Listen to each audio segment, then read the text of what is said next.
think someone's got a bit of an obsession with carbon. It's here for a full service, but before I get it on the bench, I'm going to do all the service checks on the ground. So while we're servicing it, why don't we go through how I started my business? Because you know what, I get asked that question all the time. It's probably because I'm still relatively young and people always question how long I've been doing this for. So to talk about how I set up my business, I guess you need some backstory. So I started out as an apprentice car mechanic. We did a few bikes and I really liked the bikes and decided I wanted to move into bikes after doing a car mechanic apprenticeship.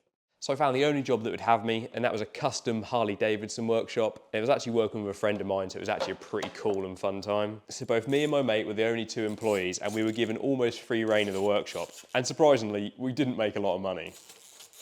Who would have guessed that? 2 18, 19-year-olds not making any money while running their own workshop. So I decided what I would do, try and get some money in, was do some general mechanical work on road and track and race bikes and motocross bikes, you know, diversify a little. And it went quite well. I started earning a little bit of money. I was paying the owner of the workshop money, so he was also happy. And the great thing about it was, because I was self-employed, I could do it under my own name. So that's how I actually started my business, from inside another company. That sign up there was the first logo that actually hung outside that Harley-Davidson workshop. I actually quite like working on these BMWs. I find they're thought out pretty well designed, nice and easy to work on, relatively speaking. You can get down to the plugs without fully removing the airbox, which is actually quite a nice touch. I remember now, it's a lot easier to get the plugs out if you remove the fairings than you can get in from the side. So while all that was going on, I got friendly with another business on that industrial estate, and it was a diagnostic specialist for cars. So yeah, I started doing a bit of work from him, and I'll tell you what, it was fantastic. I learned loads. So I went back and worked on cars, and actually it was a fantastic decision. I learned so much about electronics from that guy, and also he paid really fairly. So I got super busy, basically working 3 jobs, and at that point I decided I wanted my own workshop. But I couldn't really afford it at the time. I was busy, but I wasn't making enough money. So I ended up taking more hours at the car place to pay my overheads, and then I worked in my spare time at my new workshop. My original opening hours were 3:30 in the afternoon till 7:30 at night, 5 days a week, and then Saturdays. That's because I worked 9 till 3 at the car place every day. It took me 2 years to go full time. I gradually worked down my hours at the car place and increased my hours on my own work. Getting these coils out can be a right pain. They get really seized. You always want to put them back in with a bit of silicone grease on the outside or silicone spray.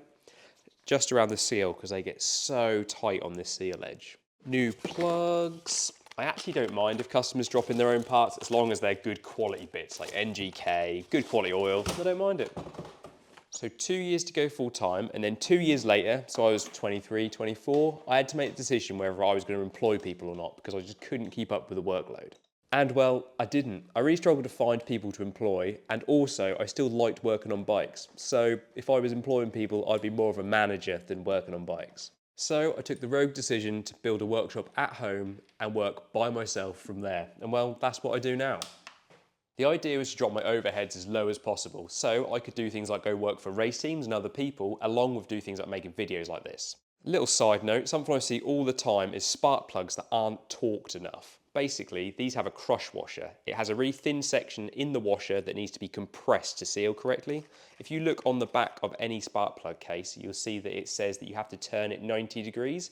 Basically, what that means is you tighten this down. You can do it hand tight if the threads are good, until it seats, and then you have to turn the plug 90 degrees to crush the washer. That's how you get these to seal correctly.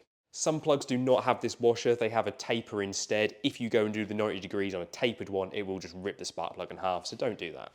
So the plugs are all now fitted. Let's drop in an air filter. K&N, nice. So was that the right decision to come and work back at home?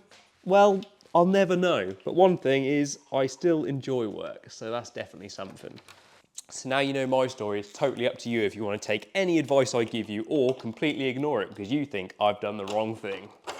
This also needs a coolant change. I know there is a drain on these housings, but the drain is at the top of the housing, so you get a massive load of coolant stuck in the housing and the pipe. So I usually just pull this pipe off. A really fine pick just to break a seal happens, and this does make a mess, but it gets all the coolant out.